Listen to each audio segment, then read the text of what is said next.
Yeah, that's where we at, man. Folks, I want to tell you something. We're back live a little bit after 7 here. It's been a minute, and I'm excited, probably even more from the first episode, because I got my main man Billy Ferguson back with me tonight for a Thursday session on leadership, business leadership, and lessons learned. And man, it's been some time. My kid's schedule has gotten in the way of mine and Billy's recording, but he's been running for office as well. And we are on the backside of the election. And my man Billy here has got some reports. The election didn't go his way. Let's go ahead and put that out there in front. But I'm going to tell you something. This is old Jeffro at 10:30 at night. Someone texted me, and they were like, "Billy's got a strong showing," because they I can't remember who was texting me, because I had texted someone that what you had told me, and you were like, "Hey, I feel like I'm gonna have a decent run," and your confidence. And I was like, "Man, this is." So they messaged me like, "Hey, Billy's not doing bad," and I logged in at 10:30 at night, run it WSLS. You were down by 5. When I looked, and I was like, "Holy crap, man!"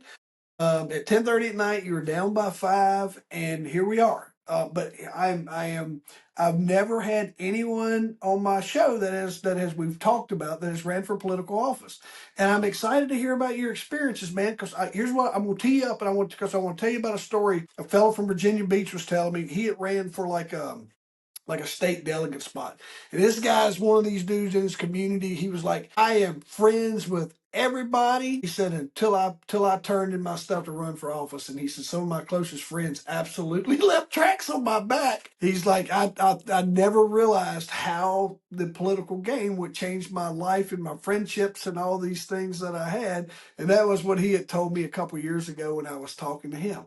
So man, welcome back to the show. Take it away, man. Tell us what's been going on in your world. Oh man, glad to be back. And you're right. If you want to find out who your friends are, who your enemies are, decide to run for an office. I don't know if it's the school board and everything like that, but I can speak for in my county and for the board of supervisors. You'll find out real quick who your friends are and not. But I took that as a positive because I had people that I thought would have stuck by me through thick and thin, and they threw me under the bus, pulled over, and backed up. But then I had the other side. I had people that, I didn't think would have given me the time of day, and they're mailing me $50 Yeah. to run and support you. So it worked out good. It was a great experience. Tough. It's tough, Jeff. There's so much more into it than I really realized. Like what, Billy? I'm Yeah, like sorry. what? Like what? So to run, you have to get 150 signatures of registered voters in your district, which is pretty simple because you just go out and knock on door and somebody signs their name, and they can sign their name to as many petitions they want. They don't have to vote for you. I had one young lady that I knocked on the door, and she came to the door, and I explained what I was doing, and she said, "Well, young man, I'll sign your petition, but I'm going to vote for your opponent." I said, "Well, that's okay." I said, all you're signing for is for me to get on the ballot. And you can sign my petition, his petition, somebody else's. You can sign as many petitions as you want. Yeah. But I says, if you sign mine and I get on the ballot, now you got two super people to vote for. And that's tough. Lots of reporting stuff. So let me back up. So you get your name on the ballot, takes 150 names. And then you get on the ballot. And then you have to do this thing called a statement of organization. And you have to create a name. And I don't know if you've ever looked at these signs stuff. It always says authorized and paid for by. Yep. So that's what that is. So mine was Ferguson for supervisor. And you can name it anything. I could have called it Friends of Jeff Robertson if I'd have wanted to. But then you have to go get a bank account. You have to get an EIN number set up, just like you're setting up a company. You have to get that set up. And then you have to put money in this account. You can put $5, you can put 50,000. Now, here's the key thing about that. Whatever you put in stays in unless you spend it on the campaign. So if you end the campaign and you've got $5,000 left in that account, you can't never get that money back out. Now, you can keep it there if you want to run again, and you can use that money to run again, or you can give that money to another candidate, but you personally can't get that money back out. I didn't learn that till the day I was setting up my account because I was initially going to set it up for $2,500. And they was explaining to me like, that's great, but you can't get this money back out. And if you're going Right. to spend that, so I only put $100 in mine. And remind me to come back to this because I tell you where I got my hand spanked a little bit by the Department of Elections later on. So you get that set up, and you only have to have two officers. You have to have a candidate, you have to have a treasurer. So got all that set up, and once you get that, then they check your names, and I said 150. I'm sorry, Jeff, it's 125 you have to have. So a lot of people will sign it just to sign it. And Yeah. remember, they have to be in your district, and they have to be a registered voter. So if you get 125 names, I had over 200 names. And when it got all checked, I had like 3 spares. I think you're required to have 125, and I had like 128 Yeah. because there's so many on there. Don't know what district they live in. And the way the districts are set up, it's really hard because a lot of times people say, I live here. Am I in your district? Well, I don't know. Because they give you a big map, but you may live at 123 Main Street, and I live at 124 Main Street. Well, that was a cutoff. And the map they send you just says Main Street. So depending on where you live on Main Street, I know you're familiar with Franklin County. Robertson Road was a perfect example. Part of Robertson Road was in my district. The other part wasn't. If you went 220 South and you left Rocky Mount and you lived on the right side of 220 South, my district went all the way to 619 Minute Market. If you Yeah. lived on the left, it stopped at Doe Run Road. So it's all that. So you have to learn all that.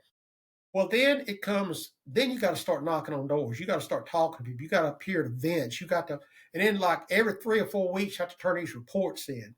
And here's where I got my hand spanked at, and I still haven't got it all corrected yet. So people's giving me money. I had donations that range from $5 to $2,000 that people would give me. So I was putting all that in the bank account like I was supposed to. But like if I went out and I needed to buy some signs and I didn't have money in my account to pay for those signs, I just took my own debit card and paid for it, which you're not supposed to do. I found out later you can use your own money, but the way it's supposed to be done, and it's not illegal, it just adds a lot of more paperwork.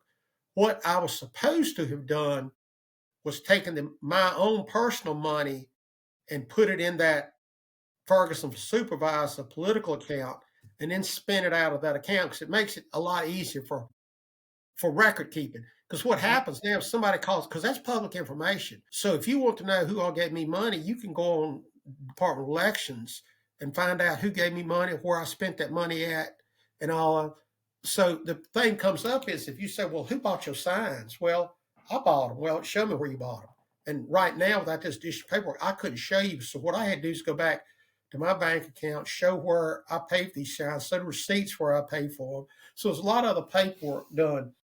Then it just working the election day is a tiring day. I mean, we started at 4:30 and we didn't finish till almost midnight. And Yeah. you were on your feet the whole time. Rocky Mount had 3 precincts. I had to go from precinct to precinct. I had like 12 poll workers helping me. You can only get within so close of the precinct and just learning all this stuff. And the other thing is, Jeff, it's expensive. Yeah. I had a guy tell me, if you're going to run for a state office, you better have $500,000 in your pocket. When I started this out, I set my budget at $2,000. Time I was finished, I spent over $10,000. Yeah. So it's very expensive. I had, but I had the last 2 weeks. I had what to call a mailer, and it's just a flyer. It was about this big. I can send you a picture of it. But I sent 6,000 of those out, and I had to get a company to do that. That's expensive. That cost $4,100. Yeah. I had a full-size billboard. It was run for 30 days. That was $3,000. I think it was 27 radio announcements, 30-second announcements. And every time that 30 seconds was $25. Which don't sound like a whole lot, but you take $25 for 30 seconds, and that's $700 or $800. I had text messages sent out. I had 4 different text messages sent to every cell phone in the 24151 zip code. So out of my money, I probably spent the last 2 weeks of the election, I probably spent $7,000. So you going back to somebody texting you. So I start. We had a little get together, and I guess you call it an after watch party at a local restaurant here in town.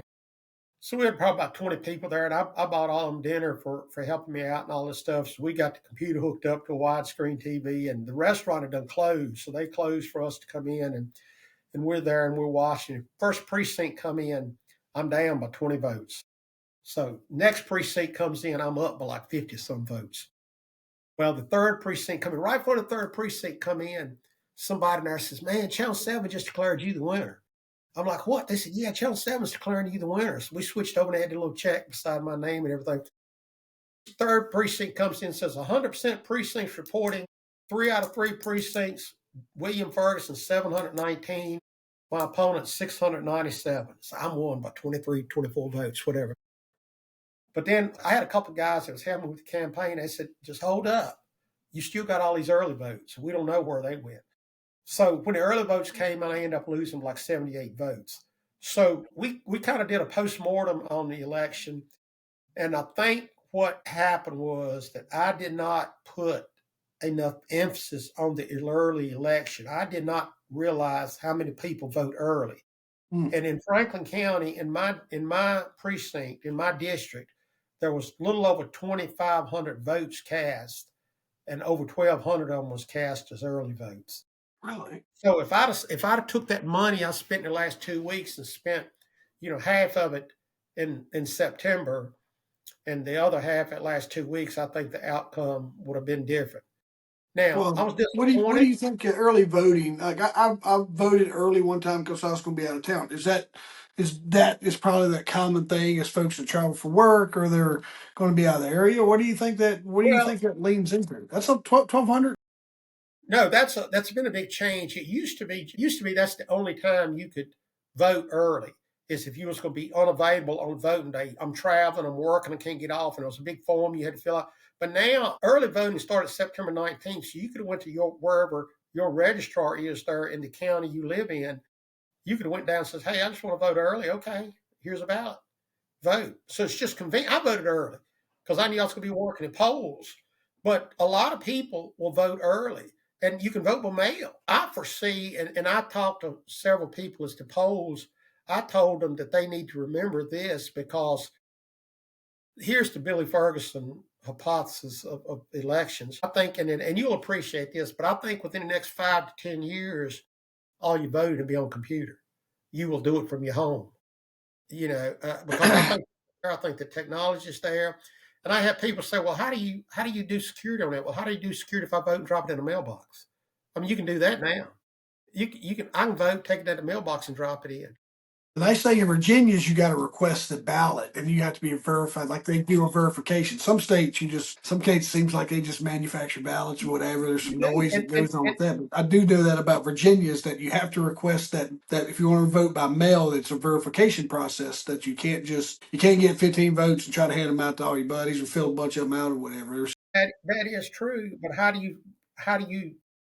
Yeah, I mean, how do you know the person that's filling it out? Yeah, well, not only that is how do you know that when you dropped it in that mailbox, how the chain of evidence went after you dropped yeah, it in that mailbox? yeah. To me, there's bigger security on a computer than it is, and you can register on computer. A lot of people don't know this, but you can walk in and vote without being registered. You can register that day, and you don't have to have an ID. Virginia requires ID to vote, but you don't have to have it when you cast the vote. They call that a provisional ballot.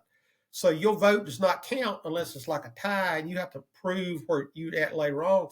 But Yeah. that day, you can actually register to site. But anyway, it's a lot into it. I did not realize how many people that voted early. Interesting. I was disappointed, and I know this is kind of crazy to say, but I was disappointed, but I wasn't sad. Yeah. I think my whole fear through this whole election thing was that I'm going to get on there and I'm just going to be cream. This other guy's going to beat me by 1,000 votes. I'm going to have 250 and he's going to have 1,000. And it wasn't that way. And I will tell you, after I was telling you about Channel 7 declared me a winner, I started getting text from people saying, "Congratulations, way to go, man." I even got two from board members saying we're looking forward to working with you.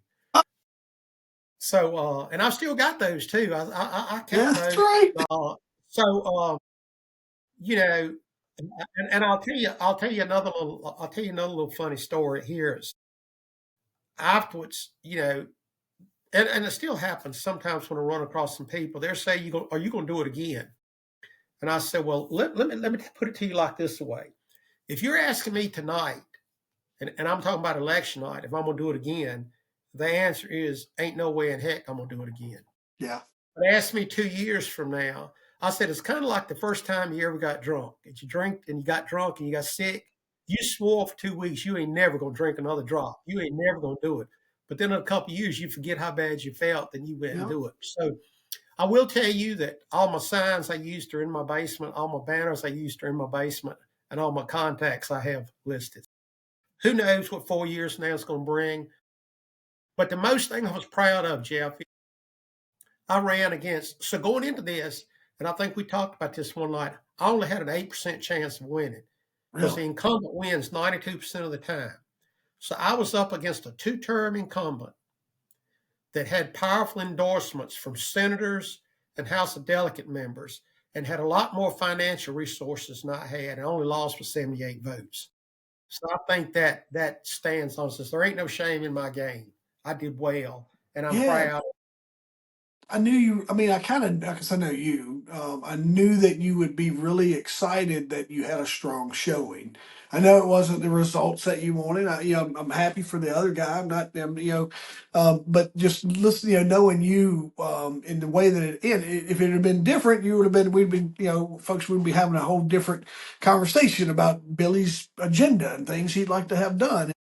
But that's what kind of took me was like.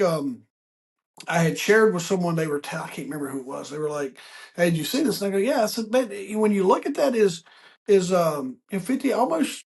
If we say we'll probably easily say what 45, 46% of that community. My opponent had 51.9%, and I think I had 47.90% of the vote.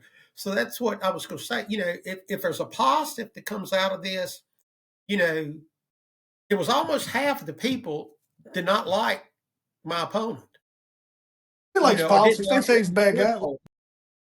They might have liked him as a person. I like him as a person. I don't like the way he represented and led our district, but I like him as a person. So I think that if there's a positive comes out of this is that maybe he's not as strong because he made a statement in a board meeting one day that beating me would be a cakewalk. And I don't think he got a cakewalk. And I got that. It was open mic, and I've got that captured on audio.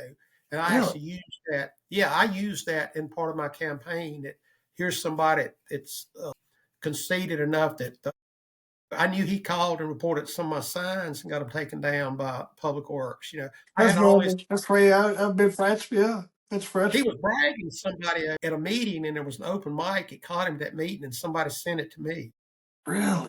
and stuff. Yeah. So anyway, I think it opened his eyes to see that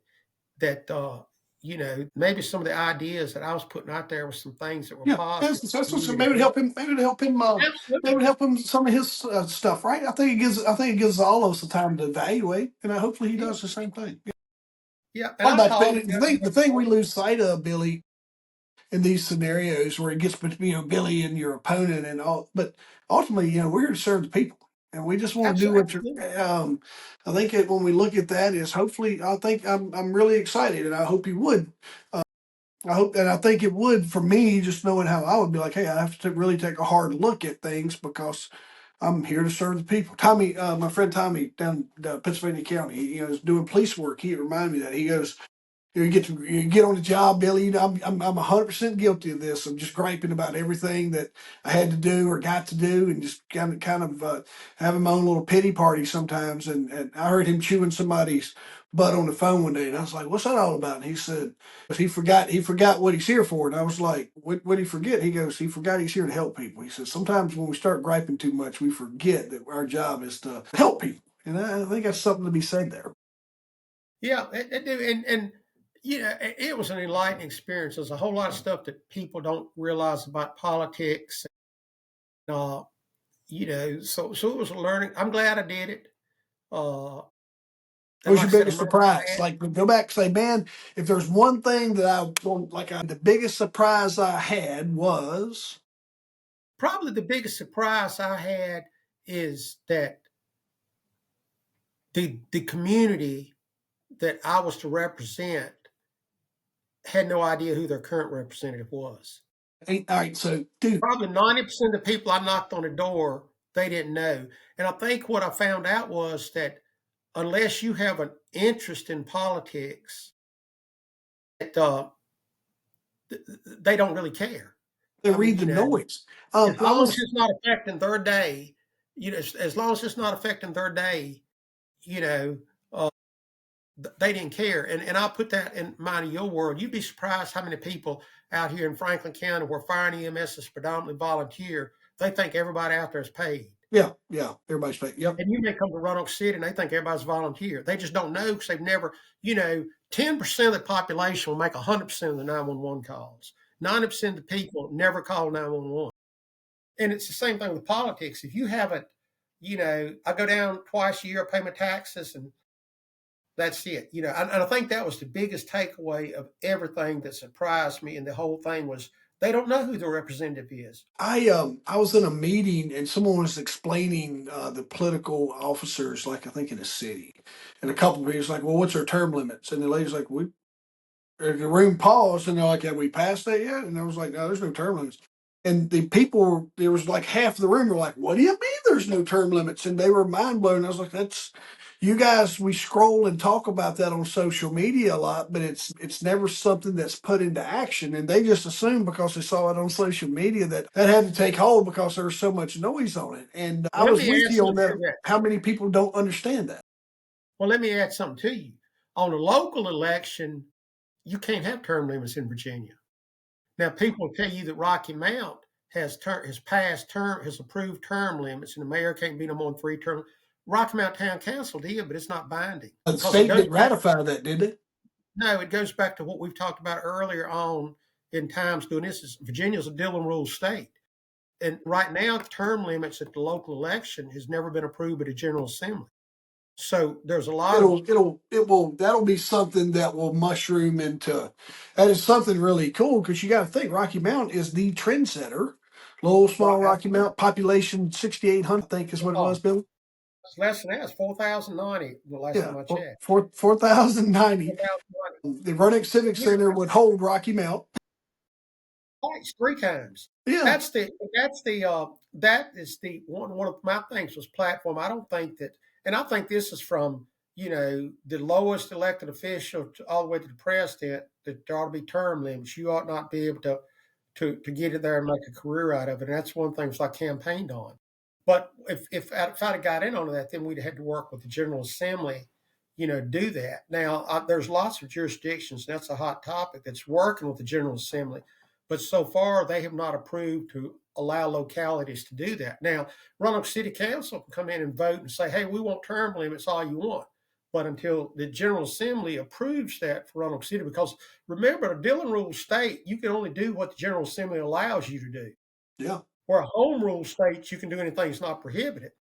So let me, there's a couple things I want to put in. It's a good time to point into a little business here is your campaign finances. I teach the exact same thing with my business coaching side is get that separate bank account set up. So LLC, EIN, get that business banking established and the $100 that it costs you to run your EIN is kind of the only money that we owe back and forth. From then on out, fund that business account, get all your business money going into that and keep those expenses separate. Don't, because it just makes your end of the year accounting, all the things that we're going to try to do. You're itemizing your expenses, and like for you is reporting. So the parallel between what you did there in business is I absolutely preach all the time.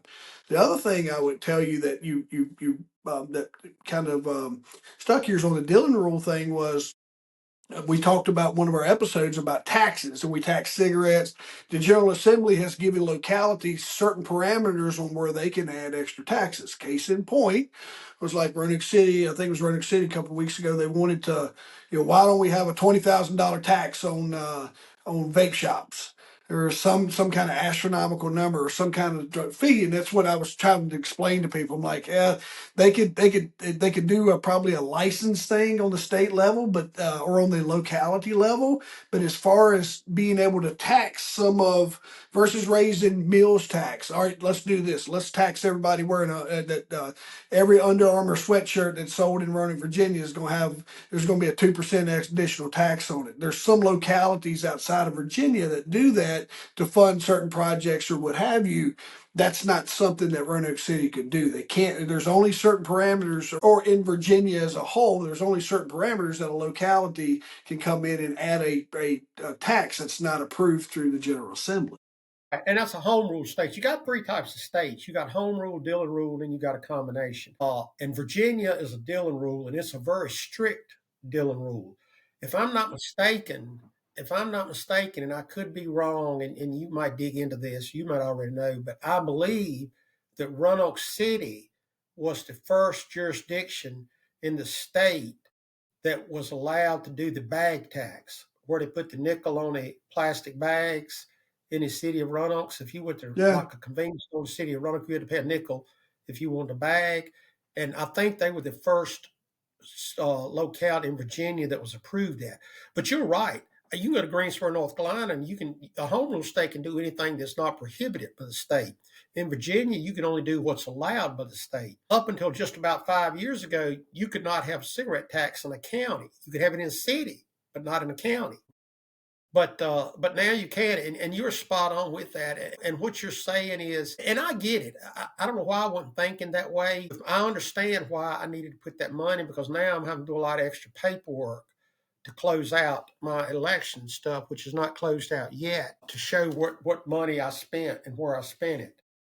I hope more people clean that up, Billy. So it's not. I don't want hate me trying to educate here in this little part of just telling our business owner friends or potential business owner friends so they can get ahead of it. That's a problem. It's not a problem. It's just something I help people clean up on a regular basis. Like Jeff, I've got my accounting's out of whack here. I've been moving. I got money here. I got money there. And then all I do is just help them kind of figure out the system, and then we got to help them figure out a system where we can get all that merged back into their most of the time it can deal with where they don't in this case on the business side they're trying to figure out how to pay themselves and they need that or their cash flow is very strained, so they're infusing their own money, they just want to pay themselves back. That's generally can be a little bit of it, so it can be a little intimidating, especially when you're trying to figure it out and no one helps. Just it's one of those things that I don't mind helping navigate. Let me answer your other question. Ding ding. Virginia became the first locality in the state to adopt a tax on disposable plastic shopping bags.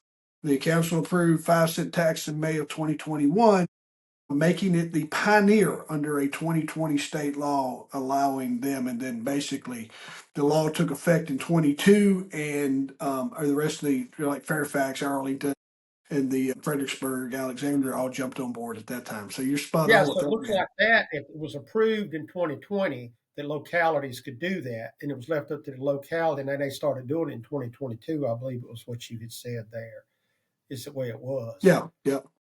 Yeah, Because it, 2022 is when the tax took effect, and Roanoke had already passed to be able to start accepting that in 21. But the other thing I think is unique when you look at Roanoke as well is I think we've talked about this. If not, I've shared it with some other folks. Where Roanoke is a nation leader in still in the opioid crisis. Like Roanoke has a lot of overdose deaths, and the opioid crisis that rolled through here in the early 2000s lives itself inside of Roanoke on a pretty regular basis. So they're always trying to figure out funding and different things along those lines as well. So that's why it's always kind of top of mind to me about what can be taxed and what's not too. well, ground zero for that was like Southwest Virginia and Kentucky, West Virginia, Yeah, that border Grundy. around the Yeah, you get out in some of your yeah. Um, my work took me out that way during those times. I was in a conversation earlier tonight with some folks that are they're still kind of embedded in working that. And so the lady was explaining to me her role as kind of as a crisis intervention person for the opioid addiction and kind of what we call a crisis, so to say. And I was like, oh, you know, speed, take your time machine back to 2000s. I could probably tell you when the first prescription opioid related death happened in Franklin County. It was on Juba Early Highway. I can tell you exactly where I was because Franklin County wasn't known for having opioid overdose deaths at the time. The team that I worked for was absolutely, you need to get ahead of this pretty quick. So I went to work, and I was sharing that with her tonight as well to talk about a little bit of current, like an old event that still lingers in our community. Absolutely. And like we talked about business leadership and lessons learned, that's some lessons learned that we can take forward and how we dealt with opioids and what you learned from that and where it did come from. But that the medical community, I think, was really the cause of that. Yeah. Because I remember working in the medical field, and that was one of the things. Somebody come in and complain of pain, number one thing is get rid of their pain. Yep. What's your pain on a scale of 1 to 10? 9, oh my God, we got to get rid of that pain. You know, um, and now, I think we've almost went too far the other way. Yeah. Because with doctors and stuff, it's tightened down so much. You know, uh, like I said, I used to. You know me, I've had kidney stones forever, so it wasn't nothing to go into. Back 15 years ago, you go to the hospital, a doctor for kidney stone, they'd write you 60 oxycodones with 2 refills. Yeah. I had open heart surgery 2 years ago, and they sent me home with 30 with no refills. So you go get a wisdom tooth cut out to tell you to take Tylenol. So I think maybe the pendulum has swung too far the other way. Well, we built so But much distrust and addiction. We built because we don't. There's that gauge of, are you really in pain? Or are you doctor shopping? Are you really in pain? yeah, We have a day, and this I'm kind of dated on some of the stuff that's out there, but it used to be a database and some other things and ID requirements. We folks, we were Franklin was there was nothing for our rural pharmacies to be robbed or broke into in overnight B&Es for people trying to loot the any kind of opioids that was inside of there, to the point where they quit carrying them on site. Only certain pharmacies would carry those because of the ones that had the extra security. Some of your rural pharmacies basically quit carrying all that, and they would have signs on their door saying, "We don't carry this. Don't break into our place," type stuff. yeah, we had several instances in EMS where that the EMS folks would run a call, and they would be checking the patient's medicines, and then after they took the patient to the hospital, they'd go back and break in the house and take the opioids. Yeah. We had several of those cases uh, that end up getting prosecuted for. EMS workers were doing the break in, or EMS workers, the same people took it to the hospital. yeah, interesting. We had several of those that were either volunteers or career staff here in Franklin County that they'd go and see what medicine she was on, and then they'd either go back to the house and take them, or they'd take them, not turn them into the hospital. When you hand a bag of medicine over, we just so accidentally forgot to turn the oxycodone over. Yeah. And that happened everywhere. How many Yeah. times did Roanoke City, Roanoke County have people diverting drugs? And you don't hear that as much anymore as you do, but there was a lot of that did. How did we get from elections to Talking about opioids? Dylan Rule, the taxes, the opioid Yeah, crisis. dealing with Well, I'm glad you learned something on that right there. But you're spot on with that on the Dillon rule as to how it affects. You just can't tax everybody, and people. It's like we talked about the difference in town and cities and counties. That's why you pay double taxes, because towns are not separate jurisdictions of the county. They are part of the county, where cities are not. They're separate jurisdictions. Would you experience wise? So we talked about, we'll hit you with you're going to do it again. You kind of answered that one. I didn't get a chance to ask you that one. You kind of told that one, like, ask me in 2 years. Experience wise, Billy, if you were going to advise someone who was running based on your experience, like what's some of those, man, like you said, we know you would have focused on early voting. Is there, and, from an experience, because I remember when you announced it, you're like, man, I always wanted to run for office and I'm going to go do it. Folks, let me tell you something. I like that because it's one of those things that as far as we know, and I don't remember my past lives. That's probably pretty cool in those too, but I don't remember those. So I've got to experience what I need to experience in this life. And when you said that to me that day, you're like, I just want to do this. It's something I'd like to do. Try to live every day like it. Why'd you do that, Jeff? Because I ain't never done it. Just want to check a box on it. So like I said, I checked the box on it. Experience wise, when you're giving that advice to someone else, we know about the early voting, but like any other, would you say it's a good experience? Yeah, it was a really good experience. I had some really good conversations. And if I had if somebody came to me and Jeff Roberts comes to me and says, I'm going to run for Roanoke City Council, give me one bit of advice. The advice is to knock on doors, Yeah. not walk streets and knock on doors. You can get on the internet, you can get on social media, you can do mailers. You would be surprised of how many people. I knocked on over 1,500 doors. I made myself a promise I was going to knock on every door in the Rocky Mountain District. Well, I didn't realize how many doors it was, but there was very few days. I started knocking on doors August the 1st, and there's very few days that I did not knock on. And some days I might knock on 10, some days I might knock on 50, but knock on doors, and you get all kind of reactions. I would have people that say, hey, I appreciate you stopping by. You're the first person that ever knocked on my door. You got my vote. Some people would invite you in to sit down and talk. Some people would say, I don't vote. I had one guy say, I'll get my mother to vote for you, but I'm a convicted felon. I can't vote. Well, thank you Yeah. for your honesty. We'll move on. But if I had to tell you one piece of advice is walk streets and knock on doors.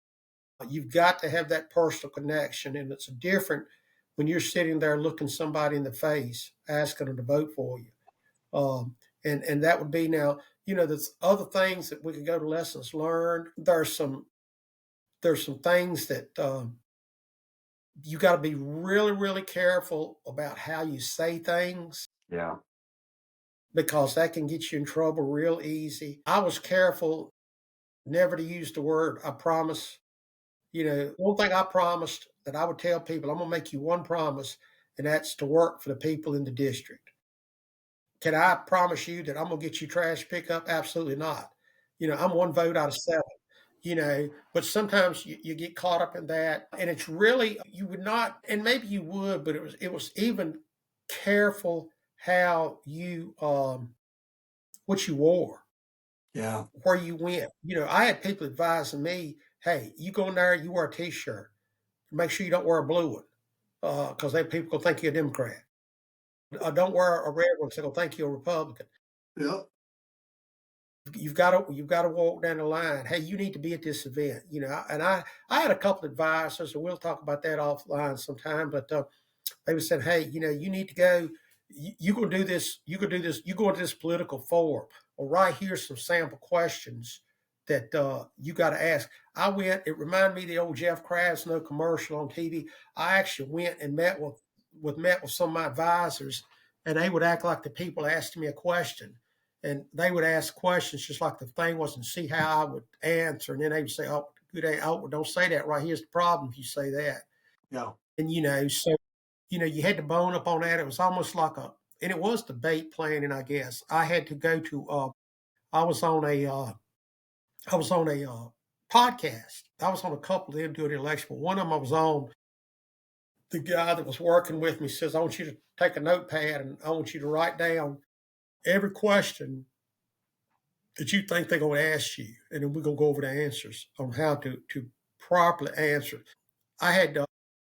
I was told that the less you talk, the better off you are. Mm-hmm. Answer the question, answer it truthfully, but don't Don't expunge on ramble. it. Yeah. Don't ramble. Don't get up there and talk 10 minutes. Ask your question, be concise, give them an answer, and move on to the next question. But one thing of advice: knock on doors. Just knock on doors. Same thing in business is probably 5 to 10 times this week. Jeff, how can I get my business out there and find more customers? And how can I do this? I'm like, it's all about the relationships. I Mhm. preach relationships, relationships, relationships all the time. It is like you said, that one door you knocked on where they said, ain't nobody ever knocked on my door. I've been felt like I've left out of this county in this process this entire time. And because of your efforts, they become evangelical about the impact on you, and they go tell three friends who have never had their doors knocked on, and they're like, well, I'm voting for Billy too. And so that one relationship that you made there gave you in the business world would have basically generated four new customers for you, and they're telling their friends because of the impact they had on you. And that's the lifeline for a lot of businesses. Get that wrong because they build it, or the small, especially some of the guys who are starting out, like, I want to start a Facebook page, and I'm like, yeah, but nobody's gonna see it. We Yeah. got to give them a reason to go find that Facebook page. It used to be, Billy, and when I first got into business, if you had a website, I got into business in 2007. If you had a website in 2007, you were kind of someone. If you fast forward or go back in time, if you had a website 2000, 2003 in that timeline, you were a pioneer in the web world. If you were selling online, you were absolutely a pioneer.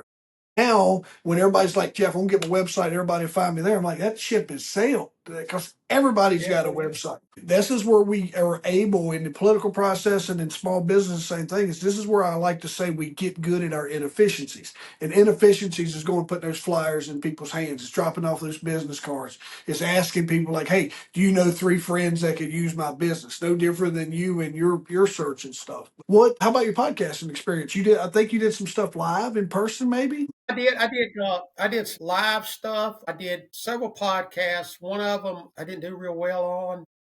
Yeah, why? Tell me. But you're such a good talker. What happened? I think the thing about it was the host of the podcast wanted to do all the talking, and being as a guest, uh, okay, you gonna ask me to explain the Dillon rule, and I'm gonna get 3 words out, and then you gonna come back and tell me all about the Dillon rule. Well, if you knew all about it, why you asking me? And if Right. you want to get my opinion, and it was like that. It was me and my opponent, and it was 4 facilitators on the podcast, and each one of them had different opinions. And it was like after you're there 10 minutes, you're like, okay, this is a waste of time. Why I'm even here? So because they would tell you what their opinion would be. They got, and I'll give you an example. They got off on EMS. They did, it was my background, and they got to talking about, well, how the state shouldn't have anything to do with EMS. Well, that has nothing to do with the local election. It has nothing to do, and I can sit down and tell you why that is, but it's not why we're here to talk. And so I think that was that one. I was on another podcast where Billy, don't take for it granted was they have their own points that they want to get out too, right? I understand. I'm 100% guilty of asking a question, getting 3 words out, and then me giving my thing. My wife one day was like, shut up and let your guests talk. And so now I'm like, very simple. When me and you get going, I'll interrupt you because I feel like I need to talk. But I'm like, ask a question, shut up, Jeff. My wife will, if she listens to an episode, or I even got friends that are like, dude, you talk too much. Be quiet. Let them talk.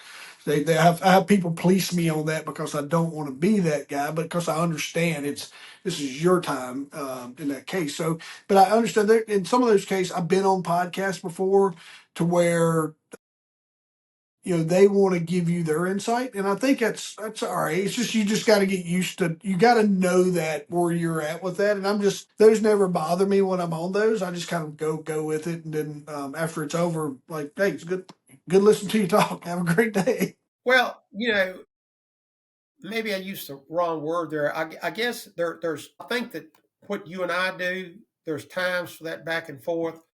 But when you've got me and you've got my opponent sitting here, the whole reason we're sitting here is to get our message out to the populace and get you to vote for us.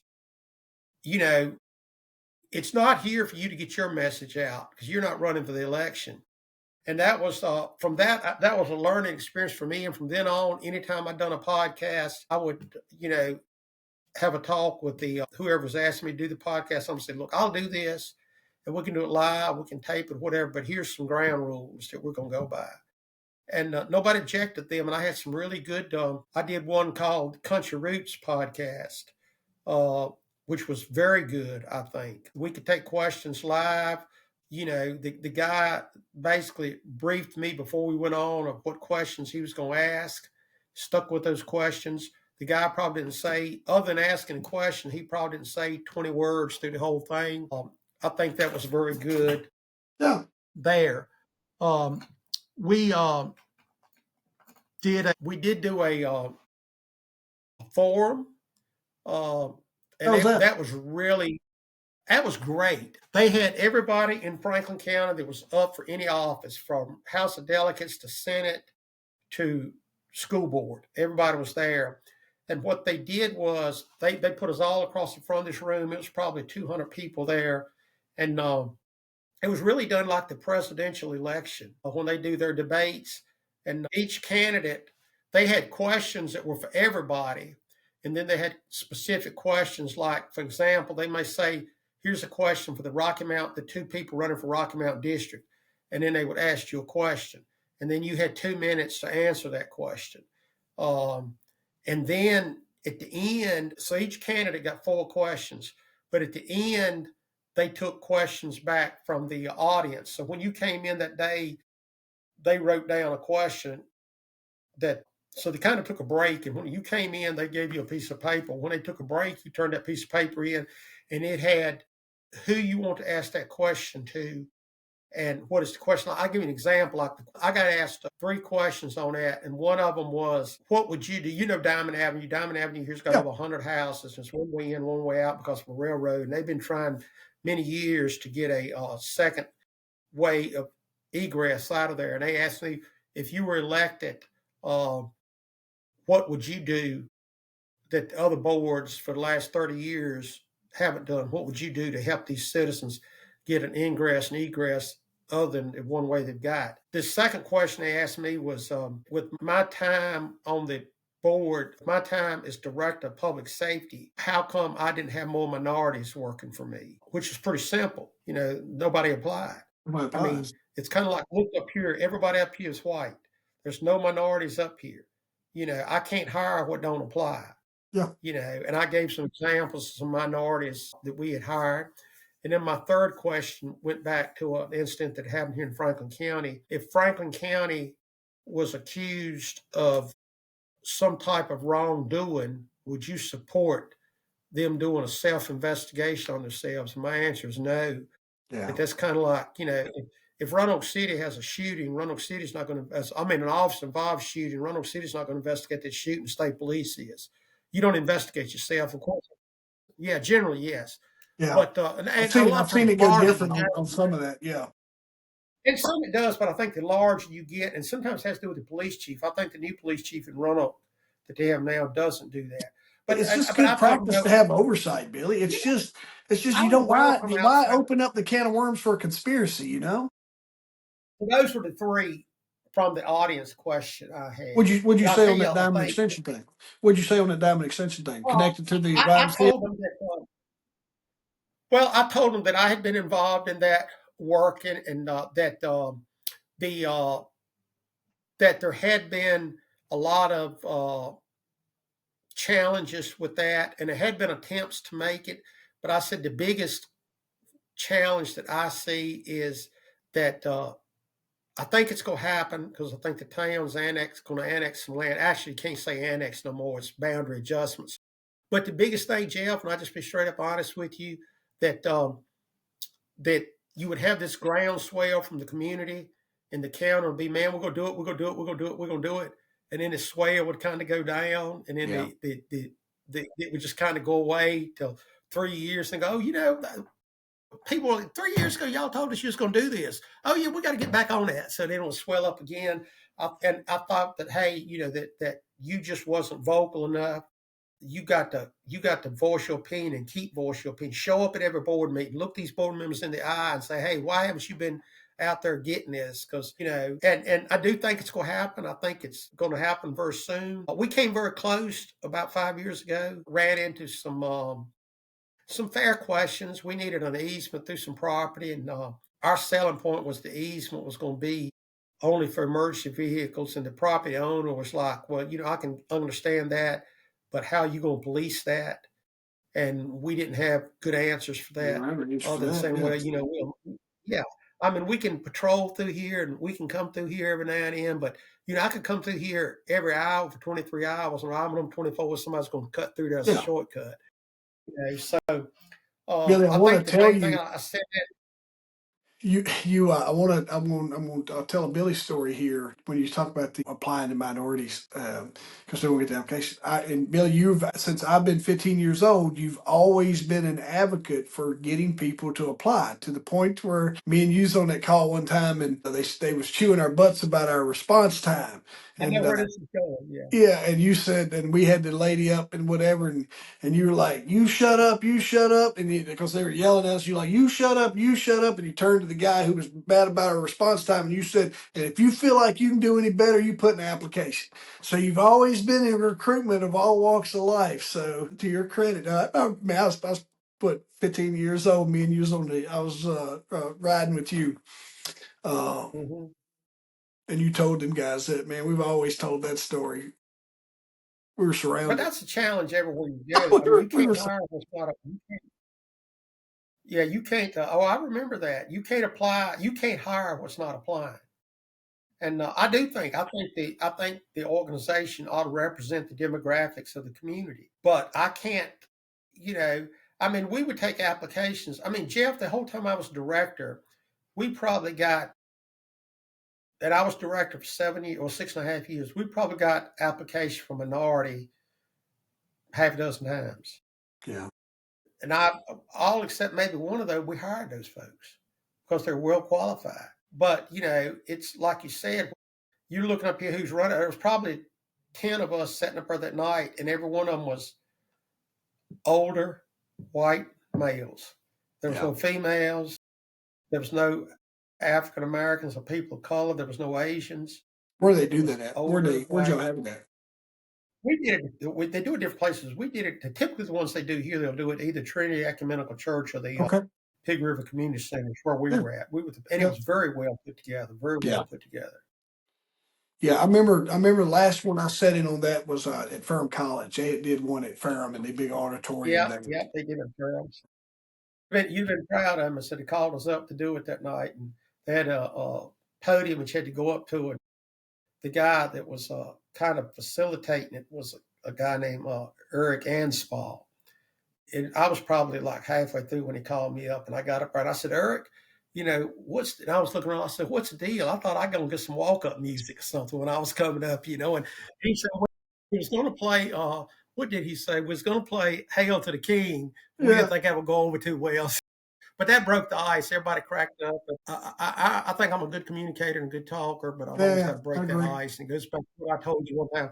I can talk in front of 10,000 people better than I can That's talk in it. front of That's one of the 10. comments I got from you on their podcast. It's like, what a great, like, they're like, Jeff, shut Mhm. up, let Billy talk more. Because folks really enjoy listening to just how you put your stuff together. You talk about walk up music. I spoke, and I was in a personal development conference for some work that I do last week, and we had an MC. I've MC'd, for me, I've MC'd the mayor's event here in Roanoke, ran some panels for them. I enjoyed it. I love the, just based on my background, I like it when I can start helping people connect dots. And I try to be just as unscripted and raw as I can of pulling energy out of the audience on what I feel like they're looking for and what my panel's doing. So I'm just constantly trying to keep everyone engaged and be like, hey, write this down, remember this. And our MC was amazing.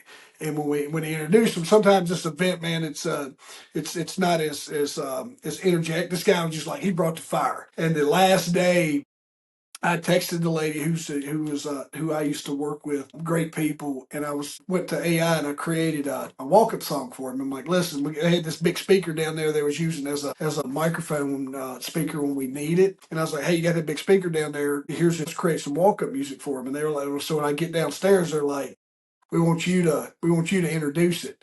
So he had done this amazing job all week, and the last day, his walk off thing, I'm like, hey, come here. And he's like, what you got? And I had that speaker. I have my own walk up music for when I speak. So I was like, stand right here by the door. I got something special that we all put together for you. Just wait till I prompt you.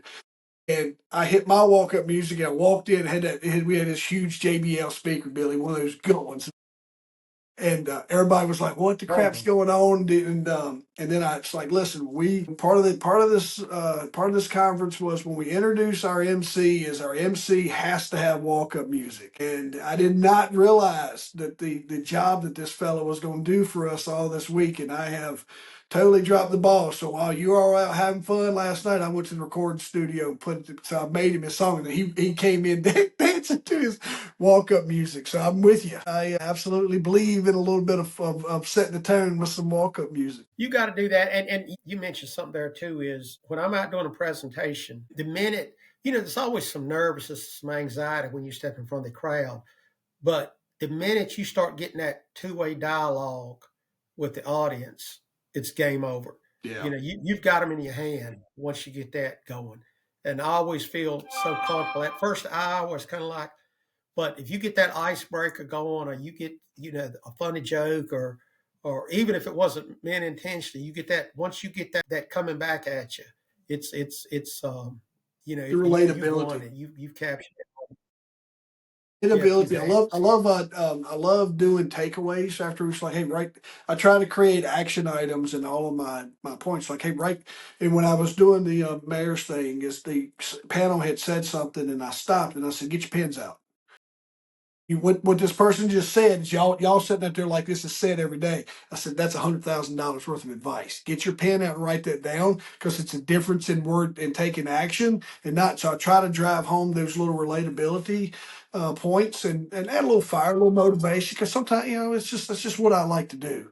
And I've had really good feedback on, like you said, creating relatability in your stuff and a few stories. And if you can get the audience to connect on their level, because Billy, most of your audience hasn't been the director of public safety. They never carried the little shovel that we used to keep on the truck to help us keep everything together when we needed to. So the relatability is speaking, is telling the story, and then saying, right here's what's going on in your life today. So like when I'm doing some motivational stuff and speaking and leadership, is I'll say, this is something that I did in doing it's time in my police work, but and this is where it left me. And most of you in this room's never experienced it, but I'll guarantee you have experienced X, X, and X. And then I'll start getting a head nod. Then we create that relatability between what you and I used to do to their everyday life. And like you're probably going home tired and not having clarity and maybe not spending enough time with your spouse as you should be, and your kids sometimes don't know your name because you're working all the time. And so we create those relatable moments. It's good stuff. Let me ask you this. Well, what's next? You ran for this office. Like, do you see like a state, or do you think there's something potential? But like in your world is, all right, the election's done. What's next for Billy? I think what's next is to keep the election in the back of my mind somewhere and really think about it 2 to 3 years from now. But I think what I'd really like to do now is to get back and get my energy back on Ferguson safety solutions and move that forward. I've had I've really put that on the back burner for the last 3 months, but I had a call today, come out and do a bloodborne pathogen class next week. I've got a class scheduled out in Henrico County. I've got one down in Henry, so I've got some stuff going on up in Patrick County. So I think the other thing is to get back on some of the stuff that we have talked about earlier on, and to really, take a nose to the grindstone and really get that moving forward. Because I think we got a lot of good stuff out there. I think you and I go back a long ways, but I think we've reconnected and through the podcast and through other conversations and stuff. So I think I went out to Site Reach and done some, met with him a couple of times. So I'm energized about that, made some connections there. And I think that things are looking good. It's just I've got to get my nose back on the grindstone. And it's like I told you yesterday, we had a phone conversation. I had a guy reach out and want a pamphlet of the programs I teach. Well, I'd never created that pamphlet. If you'd call me up and say, "Hey, Billy, can you come teach a CPR class?" Well, yeah, we can do that. But this person wanted to, not as much as for them, but he had clients that he wanted to get it out to, saying, "Hey, here's what this guy can do. You may reach out to him." So I'm putting that together. I actually worked on that yesterday, and I'm gonna know what I did when I say I worked on it. I took my computer and typed up some stuff in a Word document, but I'm gonna get with you and we'll dress it up some and make it like a trifold and stuff like that. What I would tell you, Billy, So I think that's what's I said all my thoughts, because you were excited, but man, I tell you, folks, and he's got one main story that we've worked on that is super impactful. It is absolutely one of the, uh, I know it's a national impact story. It definitely could be a worldwide story. I just haven't done that research, and I probably will because I'm curious, but you have that, and I had told you, like, sometimes with public safety, when we're done, is it's hard to move on. And I saw that calling back for you to, like, I'm gonna give us a check. That I'm back in my game, and because where we start going when you step out of that job, it becomes a little bit uncomfortable, and we're good at going back to what we know how to do. And for someone who didn't have that opportunity, and I had to figure it out, is I see so much other potential for your impact, and because you carry this, and you, along with a lot of our friends, the Pats all the Bryans, all the people we were talking about when we opened up this story, is we carry so much knowledge and a little bit of that business leadership and lessons learned. And for me, I'm not saying I'm happy you lost or whatever, but I'm absolutely excited because that didn't work out. But I'm out. I know that because I've seen the work. I know the stories. I know your impact that you had. I'm really excited for the this other side to come to life now, because it was all put on the back burner while you were running. And I was like, in my head, I'm like, if he wins this, that's probably going to live a little on the back burner because of the commitments because I know how you are. You're going to give 100% to make sure that you're doing that job. But I really feel like that because this didn't work out, your win is going to be felt and seen in what you're going to be able to do with some of your training and your workshops and leadership that you're going to put out there. So, man, I'm excited for that for where you're going to end up, and hopefully you and I will get to work together on some of those and sharing some of the same things. I wanted to tell you, I kind of revamped my leadership, and I've come up with some different things to really help tie in the stories and the setback, the comeback, all those cool things. And I encapsulated that, Billy, all into one word. And I have filed for a trademark on this term. It's called endodyne. And endo being that within the body, and dyne being that action and that power. You put those two words together, and in my leadership now is helping people discover that they have that power within them to be able to affect and lead and do and all the things that they do as well. I filed for a trademark on that the other week, and that's kind of where I'm going to set off to be able to mesh in all my public safety time, part of my business time, but layer in those struggles that old Jeff had, and this ultimate story of being able to live this amazing life that I get to. So that's kind of where I'm at with mine, dude. So I think when you get back on track with your stuff and on that, when the circus comes to town workshop, then the keynote that me and you've been working on, I think it's going to absolutely be a game changer, and it's going to impact the rest of our outside of Franklin County community. So I'm excited for the rest of the world to be able to experience all the things that you've done over the years. Yeah, and I've got all the notes that we had, and it reached out to several other folks. I know we talked about having a small focus group, putting it together, so I've done that.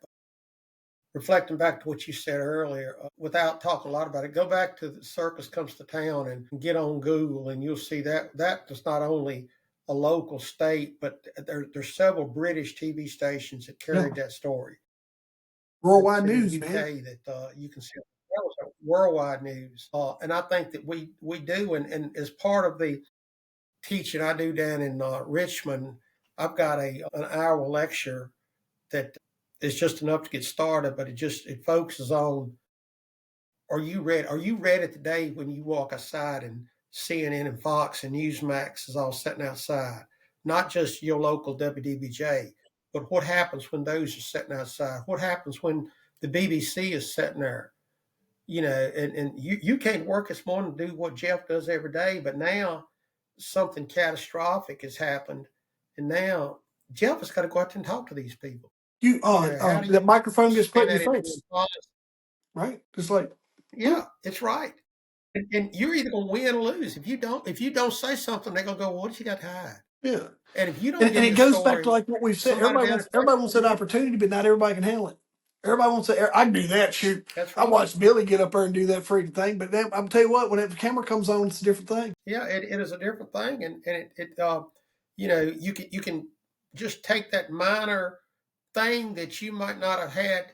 You know, I'll give you an example here. The stuff it's maybe totally innocent that you might not never see, but when you do it in the right environment, it can get you in a lot of trouble.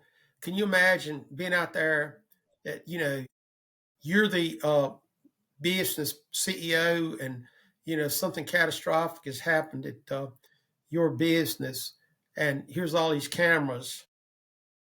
They're interviewing you, and right in the middle of the interview, you do this. So to you, it's probably a habit just looking at your watch. To the people sitting at home, they're thinking, well, that dude don't care about my cousin just got killed. He just wanting this interview to hurry up and get on because he's got something else in his mind. He just little innocuous stuff like that can really, blow up. Yeah. There. It's how do you handle that stuff there? So I think we got a good program. I've worked on the I don't want to call it a book, but it's a pamphlet we've got to get out. The main thing I got to do now is get back on my flyers and put them together. And I got to kind of practice what I preach with sight reach. I got to be out and make some connections. Yeah. On my own to get that stuff back going. But I'm excited about that. And like you said, the election took some stuff away from that, but it seemed like it was the right time to do that. I'm glad I done it. Will I do it again? I don't know, but I can always check that box that I did it once. There's something to be Go from said for there. that, dude. Tell me, wrap us up on the Ferguson Safety Solutions. How can folks get in touch with you if they want all your OSHAs, your CPR? The easiest way is you can call me, text me at 540-393-1703. You can email me at ferguson62@gmail.com. We are working on a web page and going to get that out there. We already have a URL for that. It's not up and going yet, but we'll be out there. But and you can also get me through Jeff with his contact information. Get me on LinkedIn. I'm on Facebook, on all those platforms. Even if it's just you just have a question, just give me a question. Just ask me a question. Ask me a question. I get you an answer. And I'm getting back on social media a lot to put a lot of that stuff out there we did before, like on LinkedIn and Facebook and word of mouth. I can give you. I sent three references out yesterday. Somebody called me, wanted some references for people I'd done class with, and sent them out yesterday.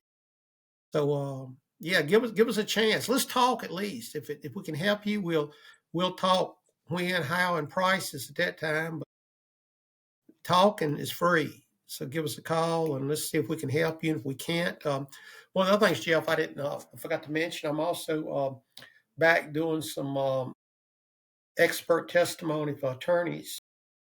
Big one, Billy. Love it. Actually working with I'm working with a Roanoke County attorney right now. What you gonna be expert in? Well, malpractice, negligence is all in the fire EMS law. Without saying a lot about it, the case I'm working on now is a EMS agency dropped a patient, and so I was paid to review the records. And that's how video is now. Everybody's got video, so I got the video, and I had to write an opinion on what was good and what was bad on this. And I just got the email yesterday that I got an invite to be in Roanoke County Circuit Court to testify to that. So that'll make you a I'm little doing money. that. So I was certified by Roanoke County to be an expert witness, but basically just Big EMS deal. stuff. No, And I've done congrats. that before. I've done it before. Yeah, I've done it. This will be like the fourth case I've done. But you're an expert. Over. Like once you get listen, Yeah, that's a bigger deal. Don't brush over that because once you're qualified as in the state of Virginia as an expert witness, you're going to get, it's easy for you to get caught on because you're already qualified. You're just going to testify you're certified as an Yeah. expert witness in Roanoke County. I was qualified in federal court as a drug expert. So that's funny that I'm glad Okay. you brought that up, and I didn't really talk about it, but that's something that is I'm working on as well, is to kind of put myself out there for some case review for both sides. I don't, it's just, if you want somebody else to take an extra look at your evidence, I have this, like, I love cold cases and and some of the older stuff that's lived out there, but just as an extra set of eyes of someone that can come along, and whether it's homicides or, some kind of whatever that case might be, to where defense or prosecutors want an extra witness, is I've been working on some stuff to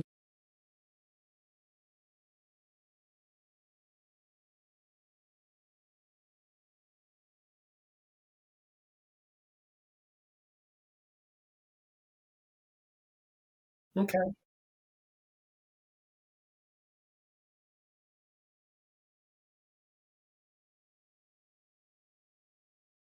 Yeah, yeah, I forgot to say about that, but yeah, I've been working on that. And like I said, I just got the email. Matter of fact, yesterday, I believe it was yesterday.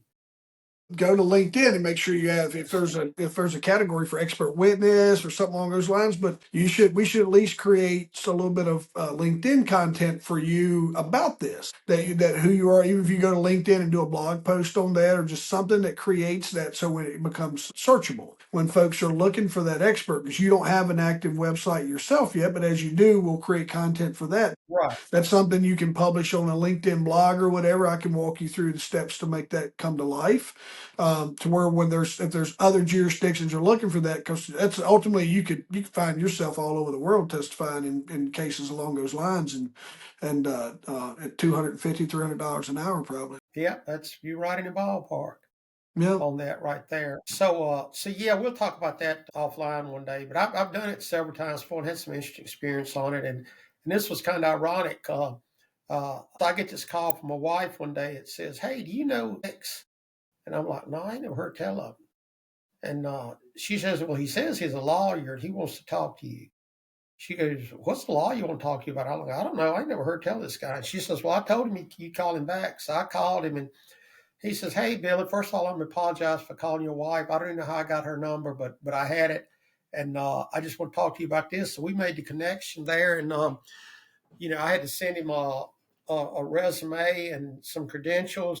The next thing you know, he says, "Hey, I need you to take a look at this stuff." And he sent me, paperwork that he had, affidavits had videos from certain cameras. And he says, "Hey, take a look at this, call me back in a week and tell me what you think." And I did. And he said, "Well, I need you to put that in a document for me. And I need you to fill out this paperwork to qualify as an expert."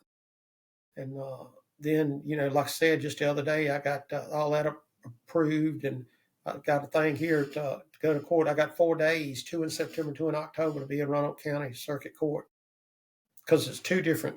It's one incident, but it's going to be two different trials because there's two people involved in it, so they're not doing them together, doing them separate. So yeah, exciting stuff. Exciting stuff.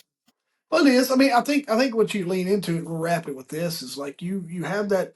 It's another one of those things of that in your experience, and it's not trying to be negative toward it, but it's something to where you're allowed to, and you have that ability to come in and testify based on what you've done and your experiences and all those things, and what's acceptable inside of your scopes, and what somebody should be doing, and a reasonable person that under the particular amount of training, that's what you're going to testify to. Is just that side of it. So I think it's a really good use of another thing when I'm talking to public safety professionals trying to transition out of work is when I was exiting the task force, that was a big deal for me. As one of the attorneys, one of the friends that I was there, and I was like, I had never. All the agents had testified in like our cases were generally so good, Billy, that we didn't have to testify a lot. The one opportunity that I was going to have was they pulled me in and let me walk through the process with one of the senior judges. And I don't think we even went to court, but they pulled me in and just said, hey, they asked me all the questions. Like, we want to get Mr. Robertson certified as an expert witness as part, because I was exiting my federal time and going back to my local time. And that's something I'd never experienced. So for me to go be 7 years of the work that I got to do, we didn't testify. We didn't have to do a lot of trial prep because our cases were generally open and shut. As we had you dead to rights in the things that we did. That was a big deal for me to get qualified as an expert witness in probably 2007, 2006 or so. 7 is when that was. Dude, folks, if you're listening, you need old Jeff, jeffreyrobertson.com. There's a little contact form there. You can drop me an email, or you can schedule time with me, and we can work through whatever your small business or coaching needs that you might have. So I'm available for any of your leadership trainings. You'll find me working in that leadership, AI, and marketing buckets is where I like to spend my time. It's where I feel like I've developed and got my expertise in, and then I layer in my public safety experience to help drive home some of those moments to help us turn some corners in our boardrooms. So look forward to it. For the other thing, I'll tell you, we're still finalizing it. As soon as Billy and I can iron out the details, we might try to jump on Thanksgiving Day to provide y'all with a little entertainment to jump into some of the current events that we didn't get to talk to tonight on just catching up on LA fires, New Orleans. There's some things that we had dropping off in the public safety and in the world that we both have been texting back and forth like, hey, this would be something good for us to chat about. We didn't get to that tonight. So me and him was just trying to see what we could do to jump in to give a little entertainment value for our public safety friends while they're on the job on Thanksgiving Day. So we'll keep you posted for that. And as soon as I get that scheduled, you'll see that pop up on our Facebook pages and our social medias. And if we can't get it working, we will reconvene after Thanksgiving to catch up with everyone. So thank you for tuning in to the Jeff Robertson Show. And I'm looking forward to the next time you and I can get together, Billy. Hey, buddy, I appreciate it. We'll talk if tomorrow or next day. We'll talk and work out this other thing. And appreciate the opportunity and great show.